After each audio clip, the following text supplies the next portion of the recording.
ಇದೇ ತಾನೇ ನಮ್ಮ ಮನೆ. ಇದು ನಮ್ಮನೆ ಅಲ್ಲ.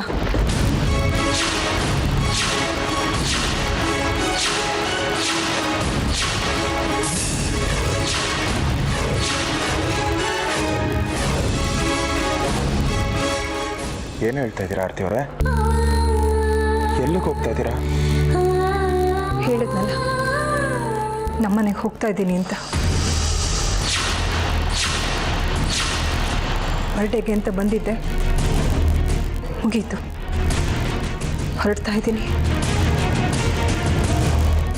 ಏನಾಗಿದ್ಯಾ ಆರ್ತಿ ನಿಮಗೆ? ಏನು ಹೇಳ್ತಾ ಇದೀಯ ನೀನು?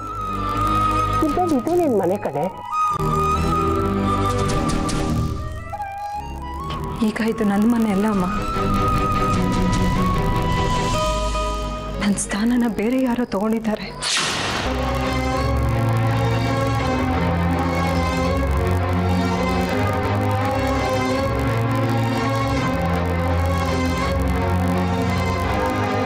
ಆರ್ತಿಯವ್ರೆ,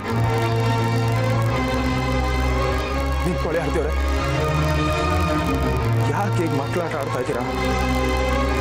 ಮಕ್ಕಳಾಟ ಆಡ್ತಿರೋದು ನಾನಲ್ಲ, ನೀವು. ನಾನೇನು ಮಾಡಿದೆ? ನನ್ನಿಂದ ಏನು ತಪ್ಪಾಗಿದೆ? ನನಗೀಗ ಅದ್ರ ಬಗ್ಗೆ ಮಾತಾಡೋದಕ್ಕೆ ಇಷ್ಟ ಇಲ್ಲ. ಸಾಕ್ಷಿ ಬರ್ತಡೆ ಅಂತ ಬಂದೆ, ಮುಗೀತು. ಇಲ್ಲ ಅಂದಿದ್ರೆ ನಿಮ್ಮ ಮುಖ ನೋಡೋದಕ್ಕೂ ನಾನು ಬರ್ತಾ ಇರಲಿಲ್ಲ. ನೋಡಿ, ನೀವು ವಿಷಯ ಹೇಳದೆ ಹೋದರೆ ಹೇಗೆ ಹೇಳಿ? ದಯವಿಟ್ಟು ವಿಷಯನು ಅಂತ ಹೇಳಿ. ಈಗ ನಾನು ಮಾತಾಡೋದಕ್ಕೆ ಶುರು ಮಾಡಿದ್ರೆ ನಿಮ್ಮ ಮರ್ಯಾದೆ, ಮನೆ ಮರ್ಯಾದೆ ಹೋಗುತ್ತೆ. ದಯವಿಟ್ಟು ದಾರಿ ಬಿಡಿ. ನೋಡಿ, ನೀವು ಈ ವಿಷಯ ಎಲ್ಲರ ಮುಂದೆ ಹೇಳ್ಬಿಟ್ಟು ಹೋದ್ರೆ ನನ್ನ ಮರ್ಯಾದೆ ಹೋಗಲ್ವಾ? ಅದು ಏನೇ ವಿಷಯ ಇದ್ರೂ ಹೇಳಿ. ದಯವಿಟ್ಟು ಏನಾಯ್ತು ಅಂತ ಹೇಳು ಆರ್ತಿ. ನನ್ನಿಂದಾಗ್ಲಿ ಸೂರ್ಯನಿಂದಾಗ್ಲಿ ಏನೋ ತಪ್ಪಾಗಿದ್ರೆ ತಿದ್ದುಕೋತೀವಿ ಕಣೆ.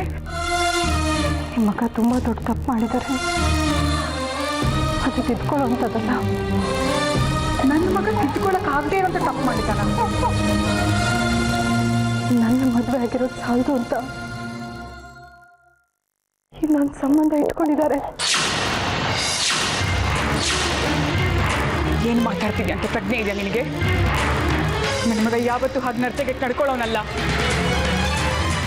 ನಾನು ಹಾಗೆ ಅನ್ಕೊಂಡಿದ್ದೆ. ನಿನ್ನೆ ನಿಮ್ಮ ಮಗನ ನಡತೆ ಎಂಥದ್ದು ಅಂತ ಗೊತ್ತಾಯ್ತು. ಅದಕ್ಕೆ ಅವ್ರ ಮುಖ ನೋಡೋದಕ್ಕೂ ನನಗಿಷ್ಟ ಇರಲಿಲ್ಲ.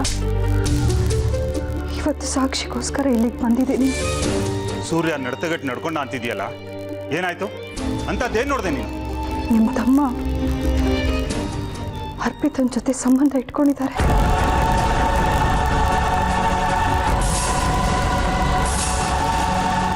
ಆರ್ತಿ, ಏನು ಮಾತಾಡ್ತಿದ್ಯಾ ಅಂತ ಪ್ರಜ್ಞೆ ಇದೆಯಾ ನಿನಗೆ? ಕಣ್ಣಿಗೆ ಕಾಣಿಸಿ ಸತ್ಯನೇ ನಾನು ಹೇಳ್ತಾ ಇದ್ದೀನಿ ಅಂತ ಹೇಳಿ. ಏನು ಸತ್ಯ ನೋಡಿ? ಹಾಸ್ಪಿಟಲ್ಗೆ ಅಮ್ಮನ ಚೆಕಪ್ಪಿಗೆ ಅಂತ ಕರ್ಕೊಂಡು ಹೋಗ್ತಿದ್ದೆ. ಅಲ್ಲಿ ನಿಮ್ಮ ಅರ್ಪಿತ